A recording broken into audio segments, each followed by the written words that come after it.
La riqueza de Andrew Carnegie no se construyó en salones de Wall Street ni en oficinas elegantes. Se forjó con las manos de un inmigrante que llegó a Estados Unidos con poco más que la ropa que llevaba puesta y una idea ardiente en la cabeza. La historia que estás a punto de escuchar no es solo sobre cómo un hombre se convirtió en el más rico del mundo en su época, sino sobre cómo sus principios y su mentalidad te pueden ayudar a ti a construir tu propia libertad financiera. No se trata de suerte, de herencia o de un don especial. Se trata de un código, de 5 lecciones financieras tan poderosas y atemporales que, una vez que las entiendas, cambiarán por completo tu forma de ver el dinero. Andrew Carnegie nació en 1835 en Dunfermline, Escocia, una ciudad conocida por su industria de tejido. Su familia no era rica. Su padre era un tejedor manual que luchaba por mantener a su familia en medio de la creciente industrialización y la aparición de telares mecánicos. Imagina la escena, un hogar humilde donde la principal fuente de ingresos se desvanecía ante la tecnología imparable. La vida era una lucha constante, un desafío diario para conseguir lo suficiente para comer y mantenerse a salvo. En 1848, con el trabajo de su padre casi desaparecido, la familia tomó la decisión de emigrar a Estados Unidos, buscando un nuevo comienzo en un lugar donde la esperanza de prosperidad aún existía. El joven Andrew, con solo 12 años, llegó a Allegheny, Pensilvania, un lugar que prometía oportunidades, pero que a él le presentó una realidad cruda y difícil. Su primer trabajo fue en una fábrica de bobinas, operando una máquina que engrasaba los husillos. Era un trabajo sucio, agotador y mal pagado, pero le enseñó una lección que lo acompañaría toda la vida: el valor del esfuerzo y la perseverancia. Pero no fue la fábrica lo que realmente marcó su camino, sino una lección fundamental de su padre, Will Carnegie. Aunque Will no era un hombre de negocios, inculcó en Andrew el valor de la disciplina y el trabajo duro. Le enseñó que la verdadera riqueza no se mide en monedas de oro, sino en la capacidad de construir algo duradero, algo que nadie te puede quitar. Su padre, un hombre orgulloso, le mostró la importancia de la integridad y la honestidad en el trabajo, valores que más tarde se convertirían en la base de su imperio. Andrew internalizó estas enseñanzas, comprendiendo que el camino hacia el éxito no sería una línea recta, sino una serie de subidas y bajadas, donde el carácter sería la única brújula. A los 14 años, su vida dio un giro crucial. Consiguió un trabajo como mensajero en una oficina de telégrafos. Este trabajo, aparentemente simple, fue la universidad de Andrew. Le abrió las puertas a un mundo que la mayoría de los jóvenes de su edad ni siquiera podía soñar. Como mensajero, tuvo acceso a información privilegiada y, más importante aún, interactuó con los hombres de negocios más importantes de la ciudad. Mientras entregaba mensajes, escuchaba conversaciones, entendía las tendencias del mercado y aprendía los nombres de quienes movían los hilos. De forma silenciosa y casi invisible, estaba absorbiendo los principios de los negocios y la economía sin siquiera darse cuenta. Era como un espía silencioso en la sala de operaciones del futuro. Fue durante este tiempo que se formó su mentalidad numérica.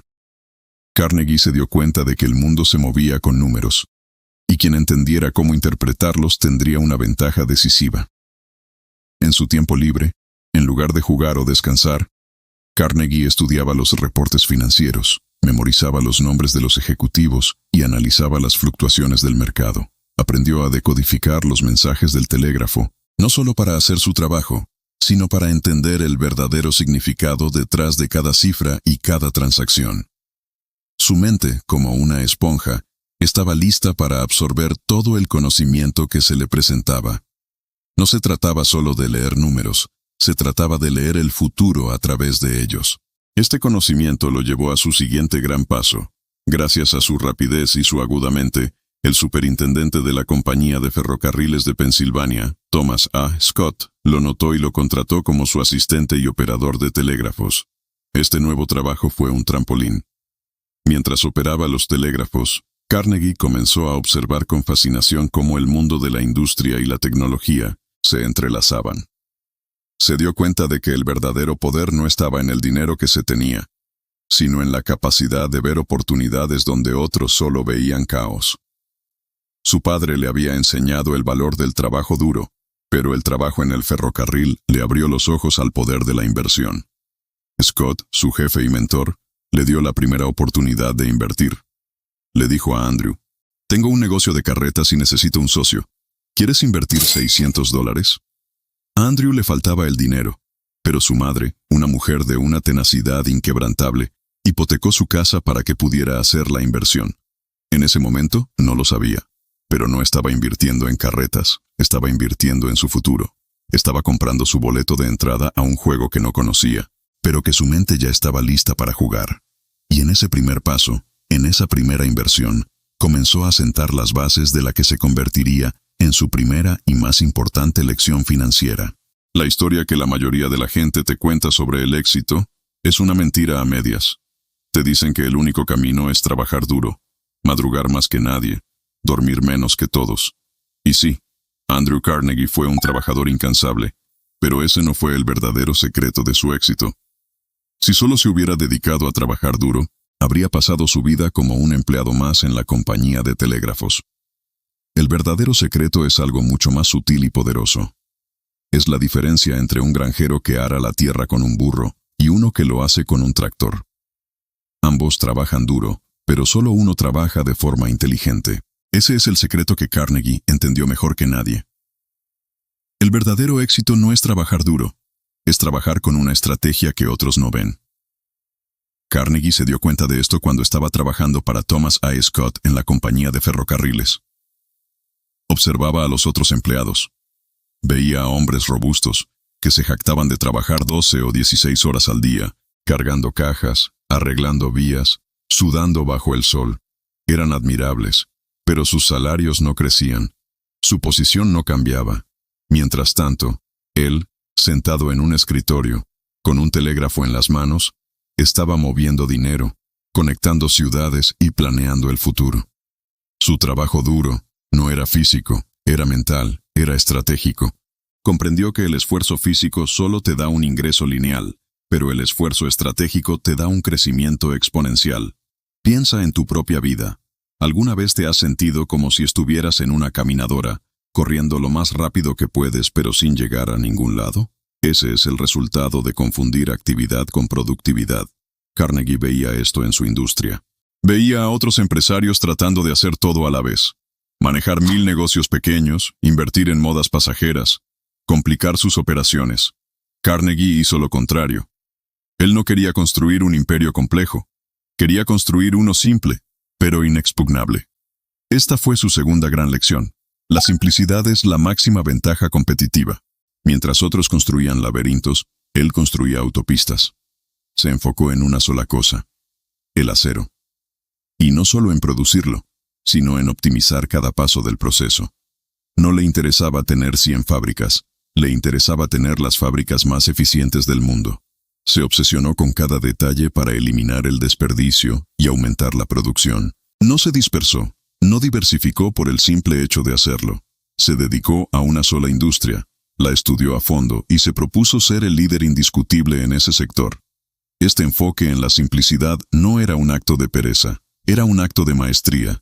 Requiere una claridad brutal, un enfoque que te obliga a decir no a miles de oportunidades para concentrarte en una sola. Carnegie no se limitaba a preguntar ¿qué puedo hacer?, sino que se preguntaba ¿qué puedo hacer mejor que nadie en el mundo? Y esa pregunta lo llevó a la cima. Al centrarse en lo simple, en lo esencial, se aseguró de que su trabajo duro no fuera en vano. Se aseguró de que cada onza de su energía estuviera dirigida a un solo objetivo, multiplicando su efectividad y su fortuna de una manera que los demás, los que se contentaban con solo trabajar duro, jamás podrían igualar. Y ahora que entendemos la diferencia entre esfuerzo y estrategia, estamos listos para ver cómo Carnegie aplicó esta lección en un momento de crisis, cuando una mala decisión lo puso al borde del colapso. Nadie te cuenta la historia de los errores. La narrativa del éxito es un camino sin tropiezos, una línea recta que va desde la idea brillante hasta la cima. Pero la realidad, y la verdadera lección de Andrew Carnegie, es que el camino está lleno de abismos. Después de su éxito inicial con las inversiones en los ferrocarriles, Carnegie se sintió invencible. Era joven, ambicioso, y pensaba que había descifrado el código del dinero. Con las primeras ganancias, en lugar de ser cauteloso, se dejó llevar por la euforia. Vio una oportunidad en el negocio de la madera y decidió invertir una cantidad considerable. Era un negocio que no conocía a fondo, pero los números parecían prometedores y el rumor de que sería una mina de oro era ensordecedor. Para él, en ese momento, la lógica del centavo de oro y la reinversión se aplicaban a cualquier cosa. Se equivocó. Invirtió su capital en una nueva compañía de madera, una empresa que prometía innovaciones tecnológicas. A medida que la inversión crecía, se sintió seguro, incluso orgulloso. Pero los problemas no tardaron en aparecer. La tecnología no funcionó como se esperaba. Los costos se dispararon, y la dirección de la empresa no era tan competente como decían. Carnegie, que hasta ese momento tenía la mano en el pulso de cada uno de sus negocios, se encontró en una posición incómoda. Había puesto su dinero en algo que no podía controlar. Días y noches se pasaban esperando noticias. Sentía un nudo en el estómago cada vez que el telégrafo se encendía, temiendo el peor de los mensajes. Veía la luz del monitor parpadeando hasta altas horas de la noche, mientras revisaba los reportes, y un escalofrío de pánico le recorría la espalda. Se sentía impotente, un espectador en su propia tragedia financiera. La inversión se hundió. Perdió una suma que, para un hombre de su edad y en ese momento de su carrera, era catastrófica. La vergüenza y la frustración lo invadieron. No era solo la pérdida del dinero, era el golpe a su ego, a su creencia de que era invencible. En ese momento, podría haberse rendido. Podría haber culpado al mercado, a la gente, al destino. Pero Andrew Carnegie hizo algo diferente. En lugar de culpar al mundo, se sentó y analizó su fracaso como si fuera un problema de ajedrez. No se trataba de un fracaso en el negocio de la madera. Se trataba de un fracaso en la toma de decisiones. Carnegie extrajo de esa dolorosa experiencia su segunda gran lección. Nunca inviertas en algo que no entiendes completamente. No te dejes llevar por la emoción o el rumor. El conocimiento es el verdadero poder, no el dinero. Y más importante aún, aprendió que su estrategia de simplicidad, de la que hablamos antes, no era solo una cuestión de preferencia, era una cuestión de supervivencia. Al haber centrado su inversión en un solo lugar y al no poder controlarla, había violado su propio principio de enfoque. El error le enseñó que su fortaleza residía en el control, en el conocimiento íntimo de su negocio, en la capacidad de manipular los engranajes de la máquina que él mismo había construido. Este fracaso, lejos de ser el final de su carrera, se convirtió en el cimiento de su fortuna. Lejos de arruinarlo, lo hizo más fuerte y más sabio. Le enseñó a ser despiadado con sus inversiones, a ser un curador experto y no un simple acumulador de datos. Y esa lección es lo que nos lleva a la siguiente fase de su historia. Después de ese fracaso, Carnegie se hizo una promesa. Nunca más sería un espectador en su propia historia. A partir de ese momento, cada centavo que ganaba no sería un trofeo para ser gastado, sino un soldado que debía ser enviado de vuelta a la batalla para traer más botín. Esta mentalidad se convirtió en la segunda lección fundamental de su código de éxito: la ciencia de la reinversión. Es lo que la mayoría de la gente llama interés compuesto, pero Carnegie lo entendió de una forma mucho más profunda y personal. Imagina que tienes una pequeña semilla. La siembras, la cuidas y con el tiempo, esa semilla crece y se convierte en un árbol. Ese árbol produce 100 semillas más. La mayoría de las personas tomaría esas 100 semillas y se las comería o las vendería para comprarse un nuevo sombrero. Pero Carnegie no. Él tomaría 100 de esas semillas y las sembraría todas, creando un bosque. Con el tiempo, cada uno de esos árboles produciría 100 semillas más, y luego 1000, y luego 1.000.000. Así es como se crea un imperio, no por la cantidad inicial, sino por la disciplina de reinvertir el fruto de tu trabajo. Esa fue la filosofía de Carnegie. Cada dólar ganado en sus primeros negocios, en lugar de terminar en un carruaje nuevo, terminaba de vuelta en las inversiones, comprando más acciones en ferrocarriles, más participaciones en empresas de puentes o más tierra para la minería. Carnegie se obsesionó con reinvertir. No gastaba en lujos. No presumía de su creciente riqueza. Su única preocupación era cómo hacer que cada dólar trabajara para él. Y no solo trabajó para él, sino que se multiplicó de forma exponencial. El interés compuesto es como un motor que se acelera solo. Al principio parece lento. El primer dólar que ganas y reinviertes no parece gran cosa, pero con el tiempo, ese dólar se convierte en 2, luego en 4, luego en 8, luego en 16, y cuando te das cuenta, ya no estás contando tus activos en cientos, sino en miles, en millones. Carnegie tenía una visión a largo plazo. No quería la gratificación inmediata de un coche de lujo o de una mansión extravagante. Él quería la libertad total, y sabía que solo se lograba construyendo un sistema que no dependiera de su trabajo diario. Por eso, en la industria del acero, hizo algo que parecía contraintuitivo. Cuando sus empresas generaban ganancias, él no se las llevaba a casa. En lugar de eso, compraba más hornos, más tecnología, mejoraba la maquinaria. Su objetivo era producir el acero más barato y de la más alta calidad del mundo. Mientras sus competidores celebraban con banquetes y compraban yates, él usaba sus ganancias para devorarlos de forma silenciosa e implacable. Cada dólar que reinvertía hacía su negocio más fuerte, más eficiente y más difícil de superar. Fue la paciencia de un estratega, la visión de un constructor y la humildad de alguien que entendió que el dinero es un siervo, no un amo. Esta lección, la de la reinversión constante, es lo que lo separó de sus contemporáneos y lo elevó a un nivel completamente diferente de riqueza y poder. Y ahora que entendemos el poder de la reinversión, estamos listos para descubrir cómo aplicó este principio para alejarse de los trabajos tradicionales. La mayoría de la gente persigue lo que llama un buen trabajo. Un trabajo con un sueldo estable, un horario fijo y seguridad. En el siglo XIX, el buen trabajo era en las fábricas, en los ferrocarriles, en la minería. Eran trabajos arduos, pero daban estabilidad. Andrew Carnegie conocía bien esos trabajos. De hecho, pasó por varios de ellos. Pero en un momento crucial de su vida, se dio cuenta de algo que la mayoría de sus contemporáneos no veía.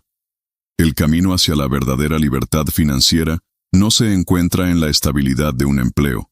No importa cuán grande o seguro sea, sino en la visión de un constructor. Carnegie comprendió que si solo trabajas en una industria, eres una pieza de ajedrez. Pero si eres dueño de la industria, eres el jugador.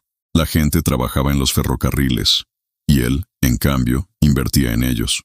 Los demás se contentaban con un sueldo por cargar y descargar, mientras él recibía un porcentaje de las ganancias por cada carga que se movía. Fue un cambio de mentalidad radical. Su visión no era la de un empleado que cambia tiempo por dinero, sino la de un capitalista que usa el dinero para crear más dinero.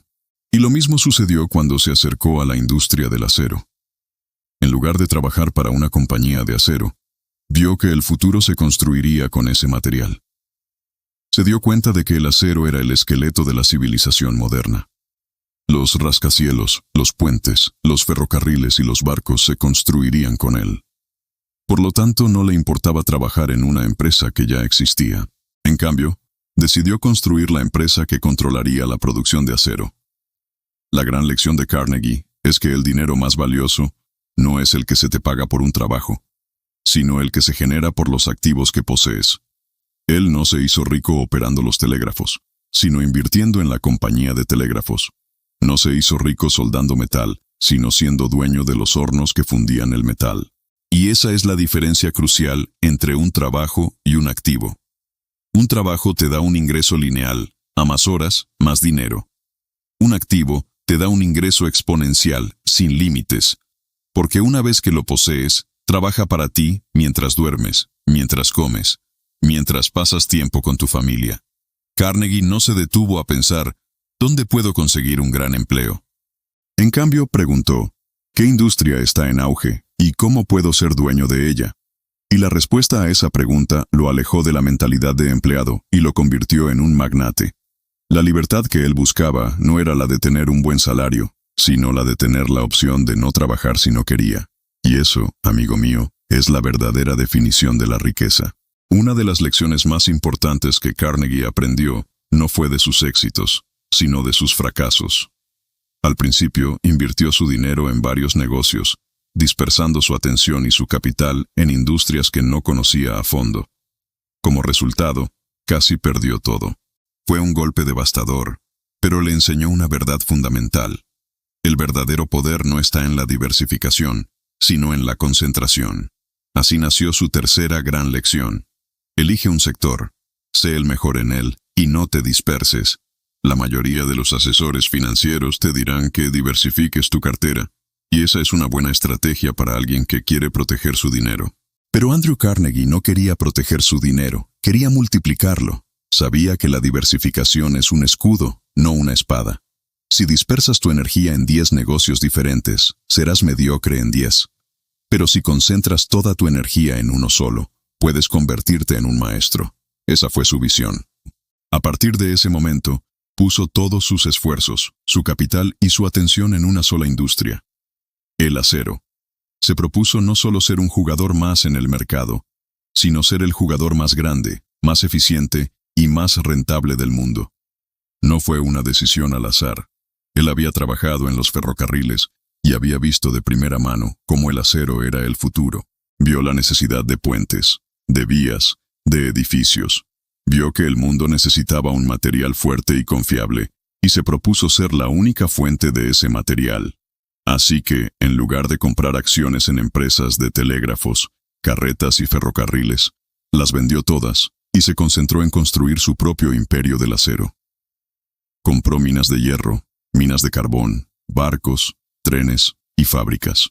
No se limitó a una sola parte del proceso, sino que controló todo, desde el mineral en la tierra hasta el producto final en las manos de sus clientes. Esta estrategia es conocida como integración vertical, y le dio un control sin precedentes sobre la calidad y el costo, aplastando a sus competidores. Carnegie se obsesionó con cada detalle de la producción de acero, buscando constantemente formas de hacerla más eficiente y económica. Su famoso dicho, "El costo es mi credo", encapsula perfectamente su filosofía. No le importaba el precio al que vendía su acero, sino cuánto le costaba producirlo. Sabía que si podía fabricar acero más barato que nadie, sería invencible. Y así fue.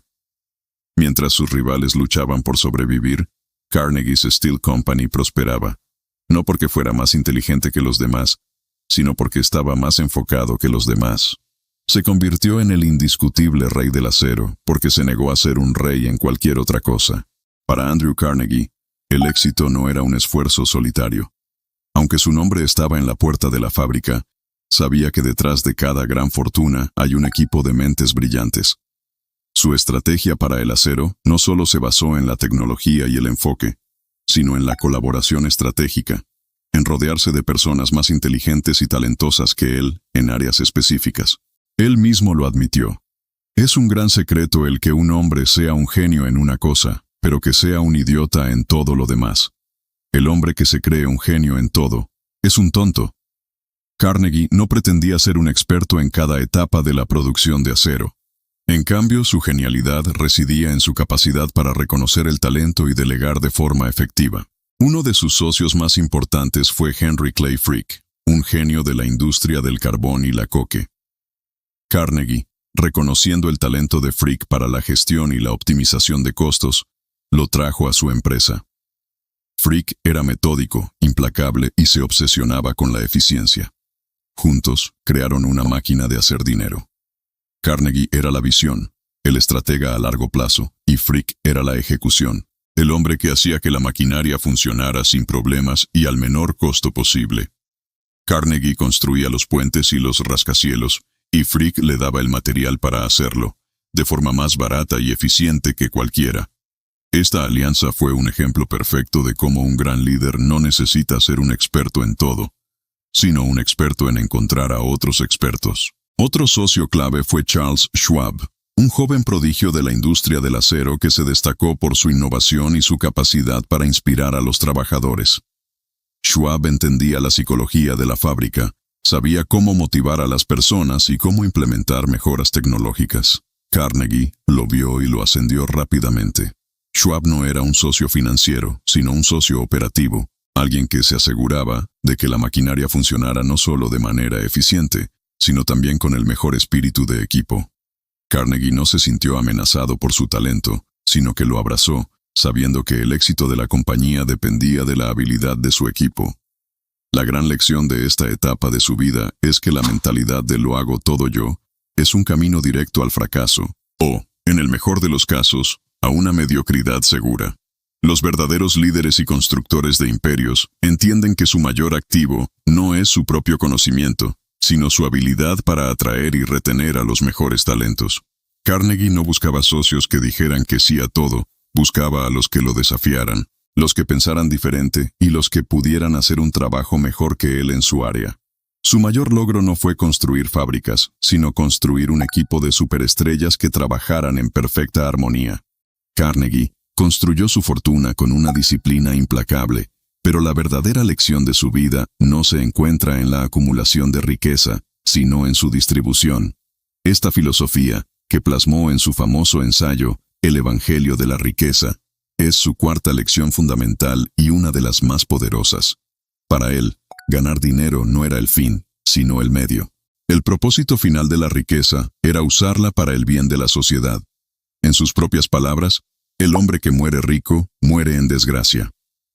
Carnegie creía que la riqueza no era un derecho, sino una responsabilidad moral. Sostenía que las personas con grandes fortunas tenían la obligación de ser administradores de esa riqueza, utilizando su dinero y su inteligencia para resolver los problemas de la sociedad. Él no creía en la caridad tradicional, en dar dinero sin ton ni son. Su visión era mucho más estratégica. Para él, el objetivo era crear oportunidades, no dar limosnas. No quería que la gente dependiera de la caridad, sino que se empoderara a sí misma. Con esta filosofía, Carnegie se dedicó a la filantropía a gran escala.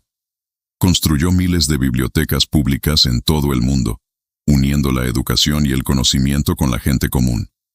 Fundó la Universidad Carnegie Mellon, el Instituto Carnegie de Washington para la Ciencia y el Carnegie Hall de Nueva York, un templo para el arte. Su visión era que estas instituciones servirían como faros de conocimiento y cultura, proporcionando a las generaciones futuras las herramientas que él mismo no había tenido. Entendió que su legado no sería su fortuna, sino el impacto que su fortuna tendría en el mundo. La riqueza se marchita, pero el conocimiento y la educación florecen para siempre. Esta lección es un poderoso recordatorio de que la verdadera riqueza no es la cantidad de dinero que tienes, sino el valor que creas para los demás. El propósito detrás de tu éxito es lo que le da significado a tu vida. Carnegie aprendió que el dinero, por sí mismo, es vacío. Pero cuando se convierte en un motor para el bien, en un vehículo para la educación, la ciencia y las artes, se transforma en algo mucho más grande que simples billetes. Carnegie no era un acumulador de dinero, era un estratega de la riqueza.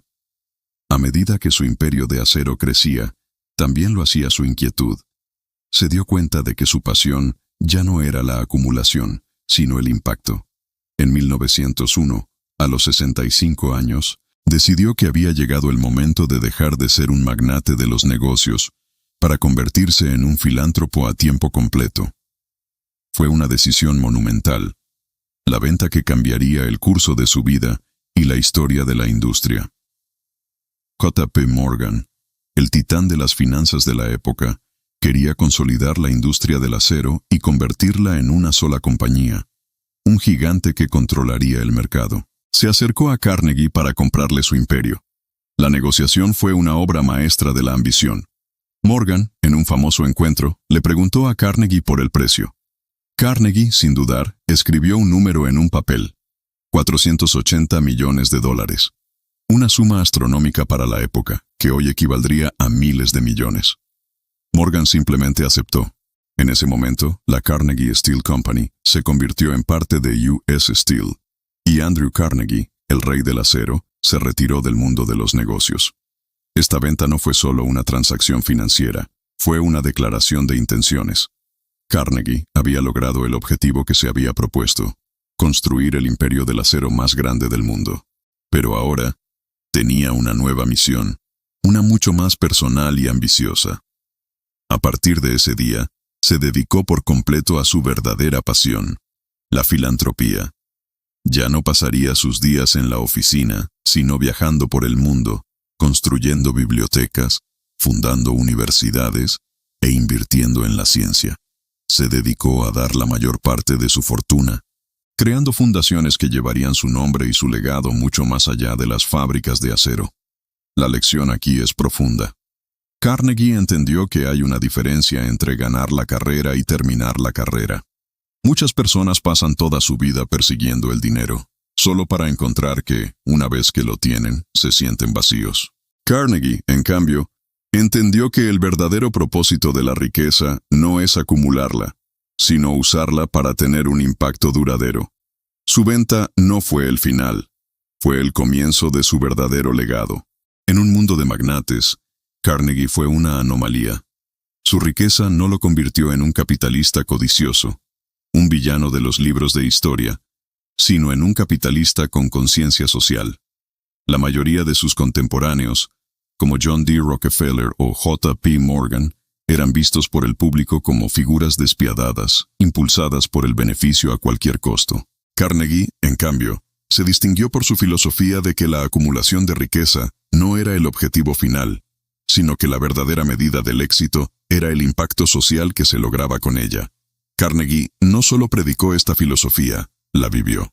Se convirtió en un modelo a seguir, demostrando que era posible ser inmensamente rico sin perder la brújula moral.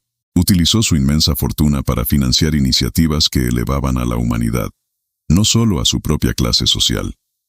Su visión era que la riqueza no debía ser un fin en sí mismo, sino un medio para construir una sociedad mejor y más justa. Él creía en la creación de oportunidades, no en la caridad asistencialista. Por eso, en lugar de repartir dinero a los pobres, construyó bibliotecas. En lugar de dar limosnas, fundó universidades. Entendió que el verdadero poder de la riqueza no está en el dinero que se da, sino en el conocimiento que se habilita. Su Evangelio de la riqueza no era solo un manifiesto filosófico, era una crítica directa a la clase alta de su época. Los instaba a dejar de lado la ostentación y a asumir su responsabilidad como benefactores de la sociedad. Creía que la filantropía no era una opción, sino un deber moral.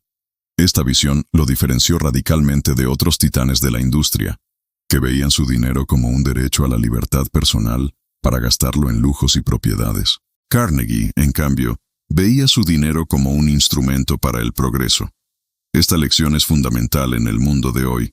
Vivimos en una época en la que las grandes fortunas a menudo son criticadas por la forma en que se obtienen y se gastan. La lección de Carnegie nos recuerda que la riqueza puede ser una fuerza para el bien. Nos enseña que el verdadero éxito se mide por el legado que dejamos, no por el tamaño de nuestra cuenta bancaria. El Evangelio de la riqueza, de Andrew Carnegie, no era un libro ni un sermón, sino una filosofía que encapsulaba su quinta y más importante lección. Fue un ensayo que escribió en 1889, donde argumentaba que los ricos tienen la obligación moral de usar su fortuna para mejorar la sociedad. La lección principal de este evangelio es que la vida de un hombre rico se divide en dos partes. La primera, la acumulación de riqueza. La segunda, la distribución sabia de esa riqueza para el bien de la comunidad. Carnegie sostenía que si un hombre muere rico, sin haber usado su fortuna para el bien, su vida fue un fracaso. Para Carnegie, la caridad no era solo dar limosnas. Él veía la filantropía como una ciencia, una estrategia. Creía que la ayuda que se da sin un plan de empoderamiento a largo plazo solo perpetúa la dependencia. Por eso, en lugar de dar dinero a los pobres, invirtió en la creación de bibliotecas, porque creía que una biblioteca era una fuente de conocimiento que empoderaría a las personas para que se ayudaran a sí mismas. En lugar de financiar hospitales, construyó universidades y fundaciones para la investigación científica, porque creía que la ciencia y la educación eran las únicas herramientas que podrían erradicar las enfermedades y la pobreza de raíz. Esta lección es un recordatorio de que el verdadero valor de la riqueza no está en el dinero que tienes, sino en el impacto que creas. Carnegie entendió que la verdadera inmortalidad no se encuentra en las cuentas bancarias o en las mansiones, sino en las mentes y en los corazones de las personas que inspiras y ayudas.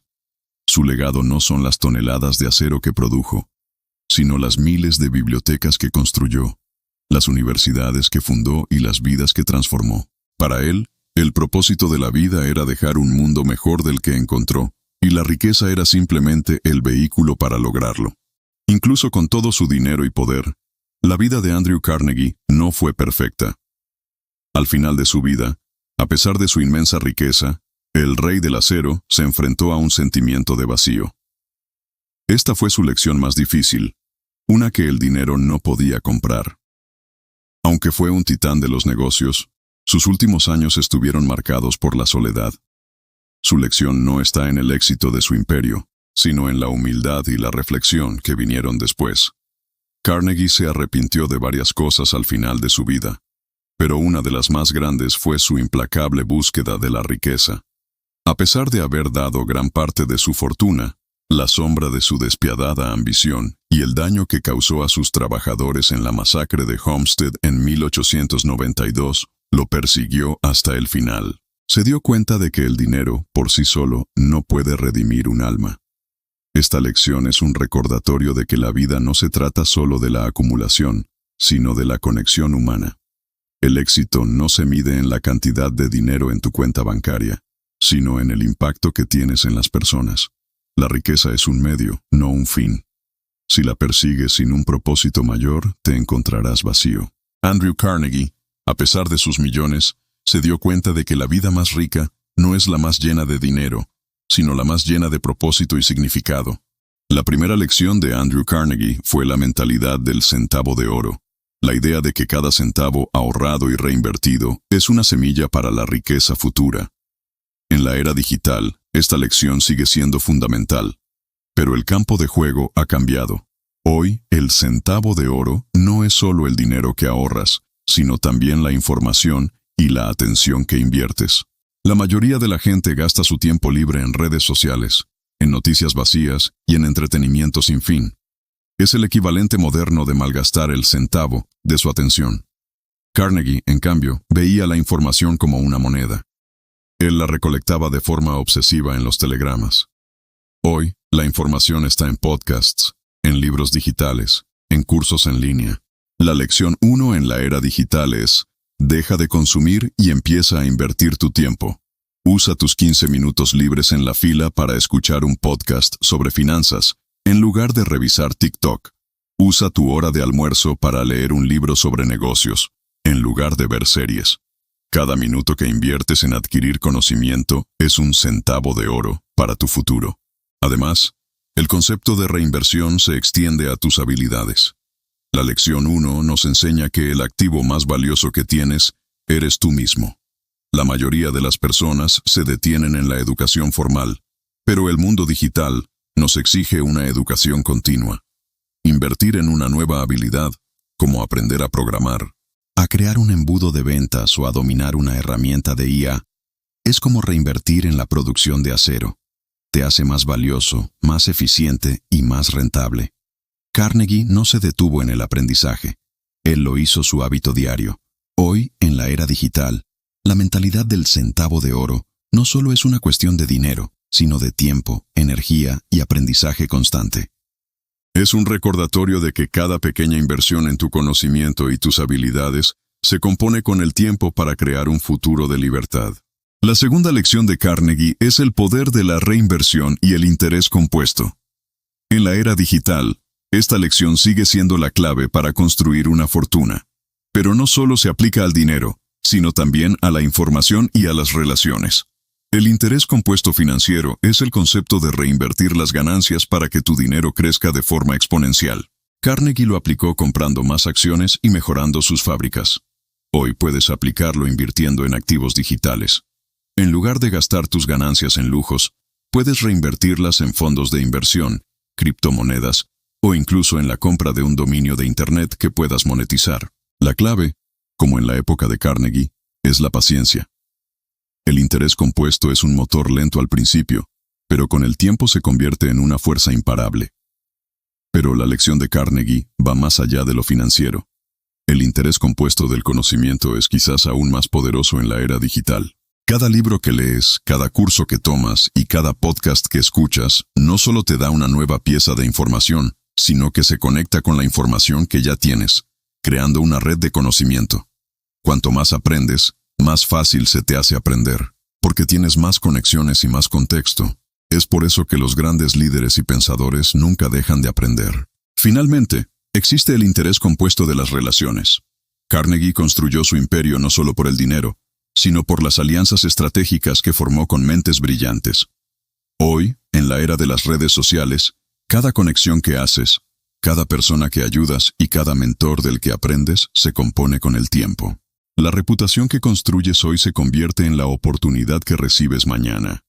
Las personas que conoces no solo te pueden abrir puertas, sino que te pueden dar la información y la motivación que necesitas para seguir adelante. Al igual que con el dinero, la clave es la consistencia. Cada pequeña inversión en tus relaciones se traduce en una red invaluable de apoyo y oportunidades en el futuro. La tercera lección de Andrew Carnegie es un recordatorio de que la verdadera maestría no reside en la diversificación, sino en la concentración. En la era digital, esta lección es más relevante que nunca, ya que estamos constantemente bombardeados con distracciones y la tentación de hacer todo a la vez. Carnegie se centró en el acero y se convirtió en el rey de la industria. Hoy, tú puedes aplicar este mismo principio para convertirte en el rey de tu nicho. La lección 3 en la era digital es: conviértete en el mejor en una sola cosa. En lugar de tener una cuenta de Instagram, un blog, un canal de YouTube y un podcast, elige una plataforma y dedícate a dominarla. En lugar de aprender a programar, a diseñar gráficos y a hacer marketing digital al mismo tiempo, elige una habilidad y conviértete en un experto en ella.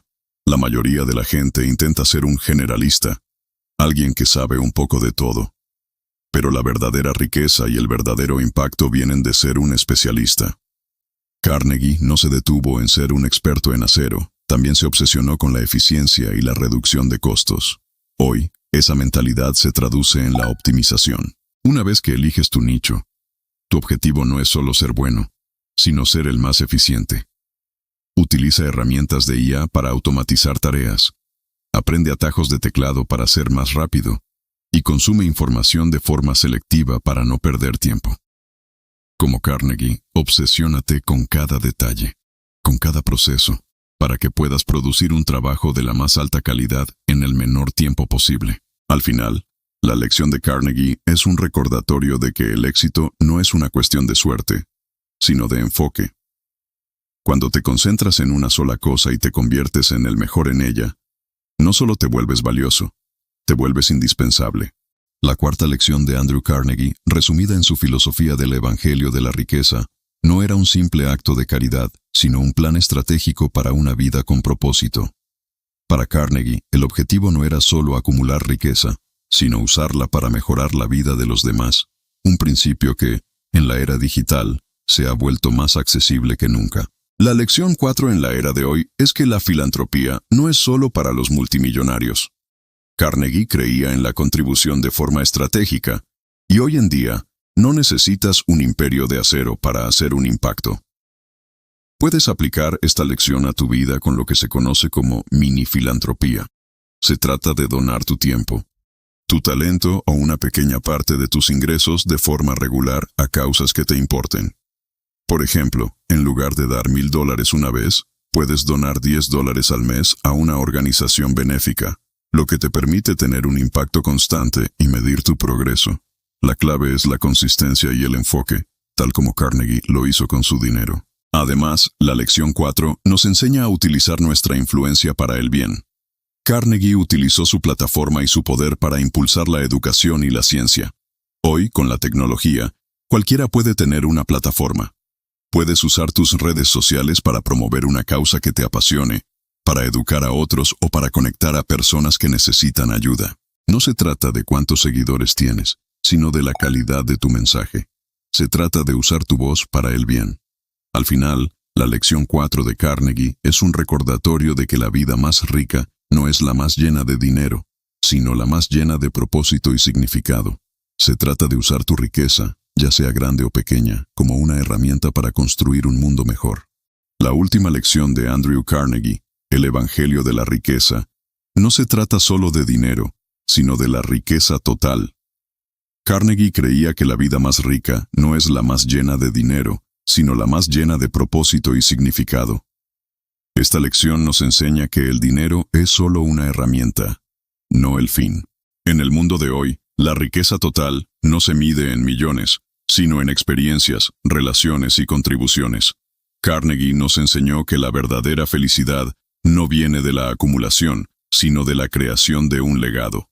En la era digital, la lección 5 se aplica a cómo usamos nuestra influencia, nuestros talentos y nuestro tiempo para construir un mundo mejor. La lección 5 nos insta a preguntarnos: ¿cómo puedo usar mis habilidades para hacer una diferencia? Puede ser creando un podcast que inspire a otros, escribiendo un blog que enseñe una habilidad valiosa, o usando tus redes sociales para promover una causa que te apasione. El punto es que la verdadera riqueza no está en lo que ganas, sino en lo que das. La lección final de Carnegie es un recordatorio de que la vida más rica no es la más larga, sino la que tiene el mayor impacto positivo en el mundo. Si has llegado hasta aquí, no es por suerte. Es porque la historia de Andrew Carnegie resuena contigo. Es porque, al igual que él, sabes que la vida más rica no es la que tiene más ceros en el banco, sino la que tiene más propósito y significado. Y si quieres seguir explorando historias como esta, que te den las herramientas para construir tu propio camino, asegúrate de suscribirte a este canal. De esta manera, no solo me ayudas a mí a seguir creando contenido de valor, sino que te unes a una comunidad que cree firmemente en que la educación y la inspiración pueden cambiarlo todo.